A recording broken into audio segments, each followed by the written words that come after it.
북한의 무인기 침투 주장에 대해서 국민의힘이 내놓는 논평들이 오히려 안보 불안을 조성하고 있습니다. 지난 10일 국민의힘 대변인단은 두 번이나 이재명 대통령 또한 외환죄라며 물타기를 시도했습니다.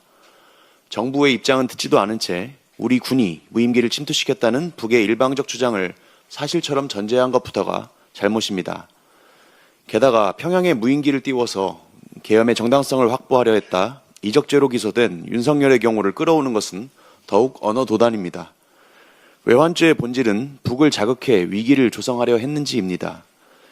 윤석열의 경우 특검 수사를 통해 평양 무인기 침투가 V의 지시였다거나 북의 반응에 대해 VIP가 박수치며 좋아했다는 등 군 내부 진술까지 보도된 상황인데 어떻게 이번 사건과 같은 선상에 두고 비교를 한다는 말입니까? 그리고 이어진 11일자 논평에서도 국민의힘은 우리 정부가 사실관계를 명확히 밝히지 않은 채 저자세만 보였다고 비난했습니다. 허위 주장입니다. 이재명 정부는 사건 당일 바로 우리 군 보유 기종이 아니고 운용 사실도 없다는 점을 명확히 했습니다. 동시에 민간의 불법행위 가능성도 열어놓고 군경 합동조사로 진상을 신속히 규명해서 결과를 투명하게 공개하도록 했으며 또 필요하다면 남북이 함께 사실관계를 확인하자고 당당히 제안했습니다. 거짓이면 거짓대로 근거를 쌓아서 단호히 반박하고 문제가 있으면 있는 대로 조사해서 책임을 묻는 것, 이것이 표준적인 위기 대응 방법 아닌가요?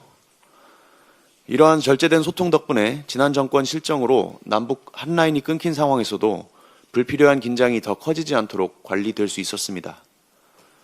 사실 지난 평양 무인기 사건을 떠올리면 지금 와서 국민의힘이 내뱉는 말들이 참담하게만 느껴집니다. 당시 김용현 국방부 장관은 국회 질의에서 그런 적이 없다고 했었다가 불과 1시간 만에 확인해 줄 수 없다고 말을 바꾸며 갈팡질팡했었습니다. 국민 불안과 의혹 앞에서도 전략적 모호성을 핑계로 장기간 침묵했지만 결국 뒤늦게 수사로 드러난 결과는 계엄 명분을 쌓기 위한 이적 행위를 은폐했다는 것 아니겠습니까?